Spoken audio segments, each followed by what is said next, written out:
What does this image mean to you?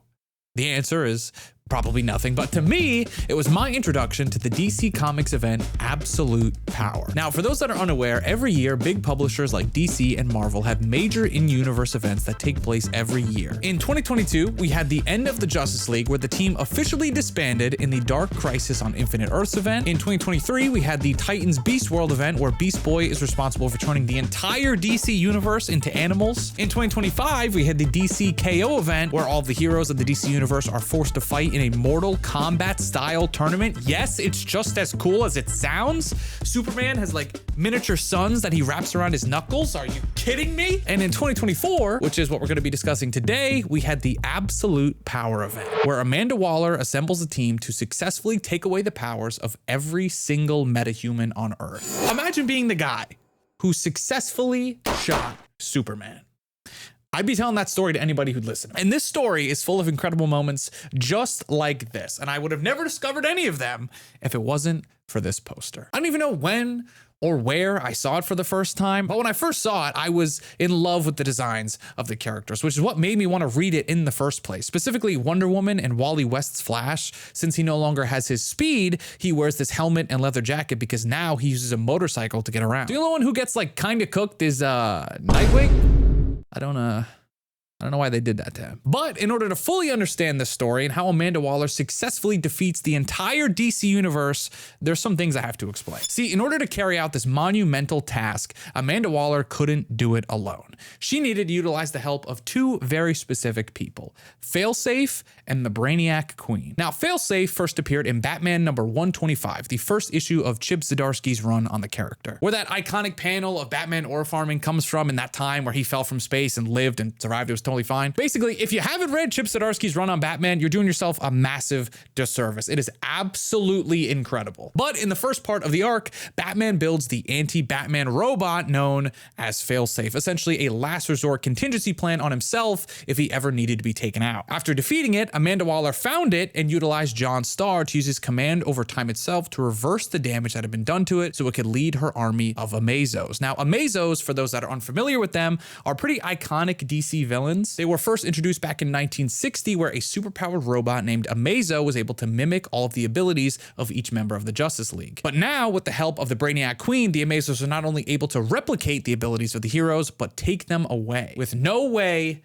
to get them back. Now, the Brainiac Queen I find to be the most interesting piece of this puzzle. Originally, Brainiac Queen was handmade by Brainiac to give himself a bride, but Amanda Waller is so committed to getting her plan to work that after she finds the Brainiac Queen, she spends 20 years in a simulation raising her as her own child, indoctrinating her with the idea that superheroes are evil and training her to fight them. Now, the 20 years inside the simulation with the Brainiac Queen is only 24 hours in our real world time, but still, just by doing this, Waller faces potential real health effects from it. But her dedication to her cause is so strong, she's not even bothered. She literally just brushes it off. And there's a genuine attachment there from Waller when she talks about the Brainiac Queen, referring to her as my dear and my little girl. But after this trinity of evil is assembled, they begin their attack. Now, this part, the actual setup of the story, this is my favorite part. And I'm not gonna lie, I don't think the ending sticks the landing for me because of how much I enjoyed the setup of the story. So let me break it down. Two heroes, Animal Man and Animal Girl, are doing their thing, flying in the air, having a little small talk. Then once they land on the ground, they are immediately beat to near death by civilians. The people they have dedicated their lives to protect have suddenly turned on them. But why?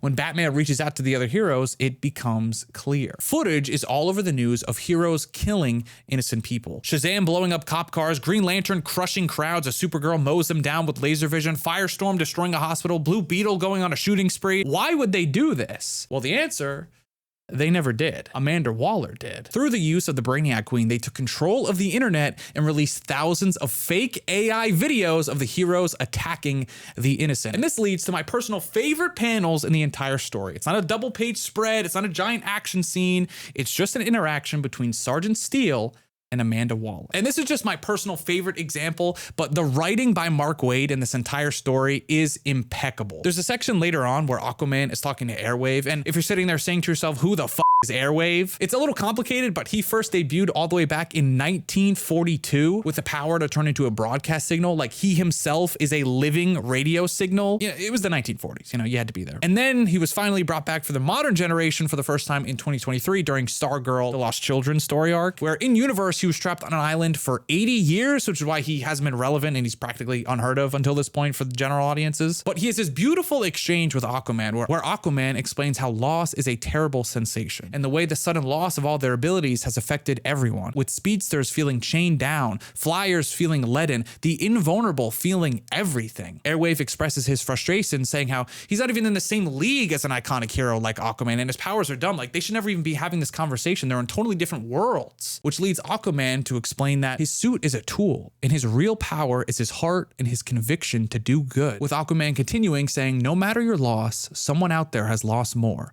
Don't ever stop fighting for them, which I absolutely loved. And I wanted to highlight it as just another amazing moment from Mark Waid that I think will always stick with me long after I'm done reading this. But getting back to the main story, after the release of all the deepfake footage, Nightwing tells all heroes to hit the streets and get in front of the public eye to lead by example and show the public that those videos are not reality. He tells them to stay grouped to weather the storm of civilians, explaining that there's a safety in numbers. However, this is exactly what Amanda Waller wanted. By luring all the heroes out into the streets in groups, it made it that much easier for their powers to be taken in mass quantities. I also think it's very cute how when all the heroes are in distress, they call on Batman like he's their dad, like a child asking for a parent type of thing. And this bit right here is one of my favorite parts. So now that all the heroes are powerless and under attack, Green Arrow speaks to them over the radio and announces that he's on Amanda Waller's side. I'm on Team Waller now, and we're coming for you. Waller knows your secrets, so there's no escape, no exits, no hope. What's taken is irretrievable. There is no return mechanism.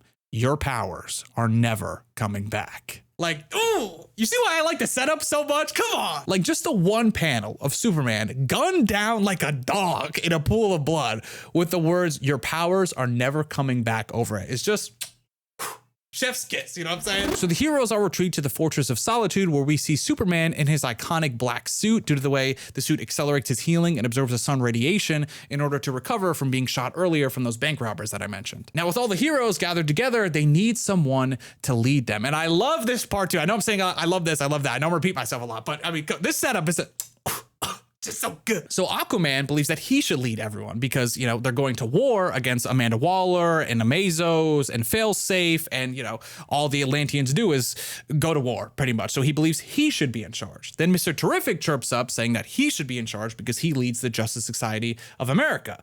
And then Batman chirps up and thinks he should be in charge because he's Batman. But before any of them could continue to argue, Nightwing takes charge and leads them all, which is just so perfect because Nightwing is the best balance of Batman's strategy and tactics and Superman's hope and optimism. It's just, he is literally the perfect character to lead all of them. And then there's a little part here where Batman's like sitting there, like just being a proud dad, just warms your heart, really gets it going. Now, fast forwarding a lot because I highly recommend that you read the story for yourself if you haven't. But the Fortress of Solitude gets attacked by the Brainiac Queen, the Amazos, and Superman's son. Now, during the attack from the Amazos, when they were taking everyone's powers, Superman's son, John, was captured and taken under the control of the Brainiac Queen. After running out of options, Superman sets the Fortress of Solitude to self-destruct. And in this section, we get our first look at the Brainiac Queen in action. And it's so cool to see that she doesn't stay in this humanoid shape. She moves like this terrifying, kaiju snake creature. It kind of reminds me of the thing from Avatar, The Last Airbender. Anyway, the heroes retreat from the Fortress of Solitude to Themyscira, the island of the Amazons, which they picked to hide out due to its supernatural cloaking and magic, so John wouldn't be able to find it with his Kryptonian abilities. But unfortunately, he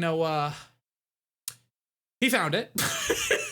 But prior to him finding it, not to sound like a broken record, but this is another part I really liked, where Failsafe tells Amanda that the Amazos have been infected. After absorbing all of the powers of the heroes, the Amazos also started to absorb their morals and their obligation to do good, with Amanda Waller saying that their goodness in and of itself is a sort of superpower. Now, this causes Failsafe to temporarily reboot the Amazos, which allows Barry Allen's Flash, who had been fighting one off the entire time, to escape with his speed. But I really wish they did more with this concept. The idea that doing good is so intrinsic to the hero's DNA that it's a power in and of itself to affect the Amazos' very technological program. programming to give them an infection of identity, as Failsafe puts it. Now, to be fair, there are over 30 tie-in comics for the Absolute Power event itself, where each issue is more singular and isolated to each individual character and what they're experiencing during the event. And maybe they touch on this concept more within those issues, but it's just something I would have liked to see and explored a little bit more. Anyway, now that Superboy and Brainiac Queen have found the heroes on the island of Themyscira,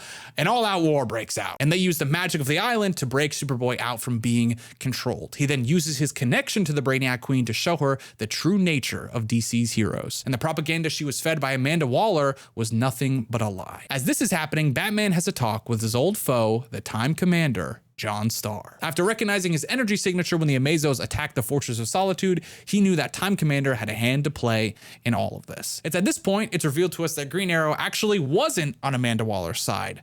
But he wasn't faking it. Instead, he had a Martian Manhunter put a telepathic implant in his brain that genuinely made him believe in the cause Amanda Waller was fighting for. This way, he would pass any tests her mind readers and psychics would put him through to allow him on her inner circle. That is the most comic book thing I've ever heard in my life. Green Arrow then uses John Starr's device to reset the Amazos in time before they ever absorb the powers of the heroes, successfully restoring the DC universe. Now, as this is happening, Amanda Waller's multiversal backup plan is trying to breach through to our Earth and attack the heroes, forcing Barry Allen's Flash to cut off the world from the multiverse as we know it. Now, this is where things get a little bit complicated when explaining, but this action indirectly is responsible for the creation of the Absolute Universe. Now, it's not a direct tie-in and it gets a little complicated and I'm leaving a lot of nitty-gritty details out, but on the same day that this final issue of the Absolute Power event was released, we also got the DC All-In Special #1, where it's revealed that Darkseid is a universal constant tied to the creation of life across the multiverse. Again, it's a little complicated. I'm leaving a lot of information out here, but it's at this point where Darkseid finds the Alpha world and shapes it into the Absolute Universe as we know it. Again, there's no direct connection between Absolute Power and the Absolute Universe, but it indirectly affects one another. But after the heroes get their powers back and the connection to the multiverse has been severed, Airwave blasts Amanda Waller's confection all over the world, revealing the truth once and for all. The heroes then decide to reform the Justice League, and they even make Airwave an official member, which I thought was pretty cool. But that is DC's 2024 event, Absolute Power. Like I said, I skipped over a lot of different things in this story. I kind of gave you the most Reader's Digest boiled down version because I really wanted to talk about it. I loved reading this story. There's a ton of crazy DC lore pulls and characters that are put in this. The entire DC universe is a part of this story. I highly, highly, highly recommend you read it for yourself. Do not be intimidated if you're not super into comic books and you want to check this out. If it sounds interesting or the concept is unique and you want to check it out, don't be intimidated that you don't know everything about DC or all the characters. Go read it, check it out for yourself. But I just really wanted to make this video. I really wanted to talk about this story.